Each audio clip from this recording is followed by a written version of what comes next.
সুপ্রিয় দর্শক, আসসালামু আলাইকুম। জীবনের গল্পে আপনাদের স্বাগতম। ক্যামেরার সামনে দাঁড়িয়ে আছে এই মুহূর্তে একটি বোন। আমরা শুনবো তার এই জীবনের গল্প। আসসালামু আলাইকুম আপু, কেমন আছেন আপনি? ওয়ালাইকুম আসসালাম। আসসালামু আলাইকুম ভাইয়া। এই তো আলহামদুলিল্লাহ, পাক আপনাদের দোয়ায় রাখছে ভালো। আলহামদুলিল্লাহ। যাই হোক, আপনি ভালো আছেন সেটা শুনে অনেক ভালো লাগছে, কারণ ইতিপূর্বে আপনার অনেক ভিডিও আমি করেছি, কিন্তু এখন পর্যন্ত ওইরকমভাবে কেউ আপনার দায়িত্ব নেয়নি। না, কিছু কিছু মানুষ দায়িত্ব নিয়েছে, দেন আমার ভাইয়া খারাপ খারাপ কথা বলে, এর জন্য আগের অফিসে আমি মোবাইল টোবাইল দিয়ে চলে আসছি। আগে যে অফিসে ভিডিও করছেন সেই অফিসে মোবাইল, মানে ওনারা ফোন দিয়েছিল আপনাকে? হ্যাঁ হ্যাঁ, ওই ফোনগুলো দিয়ে তারপরে এখানে চলে চলে আসছেন? আসছি।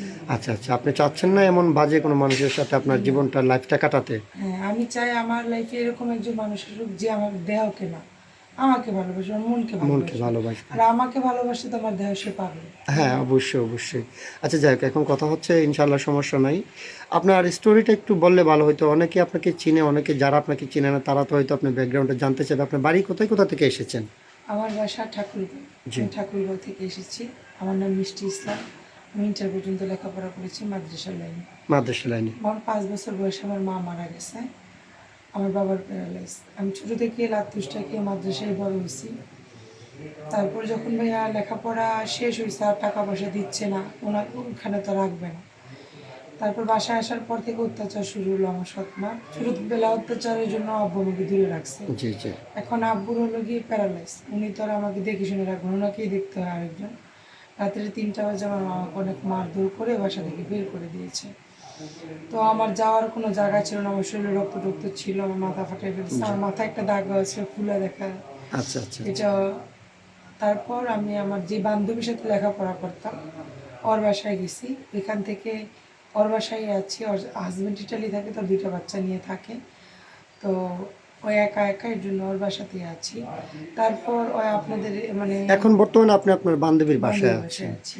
ওনার হাসব্যান্ড ইটালিতে থাকে, হ্যাঁ। ওর সাথে আছেন, তাই তো? হুম। আচ্ছা ঠিক আছে, ইনশাআল্লাহ সমস্যা নেই। তো এখন কথা হচ্ছে, আপনার স্টোরিটা তো আপনি আমাকে বলছেন মোটামুটি যতটুকু বুঝতে পারছি। আচ্ছা, আপনার কেমন ধরনের ছেলে পছন্দ সেটা বলুন।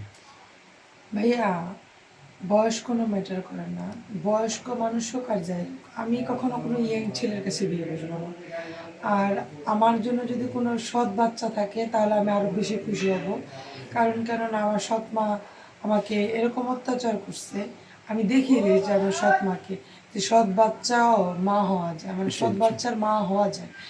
আমি যদি আমার কপাল যদি এরকম হতো তাহলে আমি বুঝাই দিতাম যে সৎ মা মা হওয়া যায়, ওই সৎ বাচ্চা সৎ মাকে ধ্যান জ্ঞান কতটুকু হারায়। ভালোবাসতে পারে। হ্যাঁ, আচ্ছা ইনশাআল্লাহ সমস্যা নাই, আমরা বুঝতে পেরেছি। তো আপনার সাথে যোগাযোগ করবেন কিভাবে? এই আমার পার্সোনাল কোনো ফোন নাই। সত্যি বলছেন, আপনার এটা পার্সোনাল কোনো ফোন আমি যে নেই? আপনাদের এখানে আসছি আপনারা তো দেখছেন, আমার হাতে কোনো ফোন নেই। আর আমার যদি ফোন থাকতো আমাদের কিন্তু প্রেম ভালোবাসা করে কারোর সাথে জি, একটা না জি, একটা জি। কথা তো হতো ভাইয়া। এখানে এখানে তো আমাকে দৌড়াতে হতো না।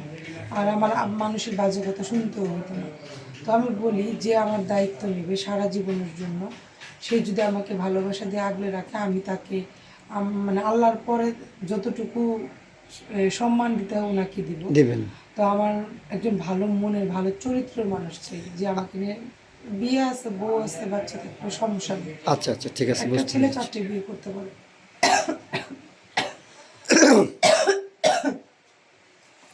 কেটে দিবি। হুম।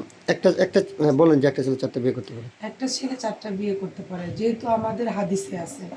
তা আমি মাদ্রাসা লাইনে লেখাপড়া করেছি, সেটা আমি কোনো কিছু মনে করি না। আচ্ছা, যদি আচ্ছা, চার ঠিক আছে বউকে আপু। সমান অধিকার দিতে পারে। বুঝতে পেরেছি। তো সুপ্রিয় দর্শক, এই মুহূর্তে দেখতে পাচ্ছেন ডিসপ্লেতে একটি নাম্বার। এই নাম্বারটা হচ্ছে আমাদের মানে ইউটিউব চ্যানেল কর্তৃপক্ষের নাম্বার। এটা কোনো মেয়ের নাম্বার না, ওনার নাম্বারও না। তো যদি কোনো ভাই ওনার দায়িত্ব নিতে চান তাহলে ওনার একটা ছবি স্ক্রিনশট মেরে পাঠিয়ে দিয়ে আমাদেরকে ভয়েস করবেন। আমাদের প্রতিনিধিরা আপনাদের সাথে যোগাযোগ করবে। কেউ অযথা অডিও কল, ভিডিও কল দিয়ে আমাদেরকে বিরক্ত করবেন না। আচ্ছা আপু, আপনি নামাজ কালাম পড়েন? হ্যাঁ, আমি 5 ওয়াক্ত নামাজ পড়ি, তাহাজ্জুদে নামাজ পড়ি। আর তাহাজ্জুদে নামাজ পড়ে প্রতিদিন কোরআন শরীফ পড়ি। আল্লাহর কাছে একটাই চাওয়া, জানি লাত্তুসটা খেয়ে বড় হইছি, তো জানি এই জীবনে এই বয়সে এসে যেন আমি একটু সুখ পাই। আচ্ছা ঠিক আছে আপু, আপনি সুন্দর কথা বলেছেন। আপনার জন্য শুভকামনা। ভালো থাকবেন।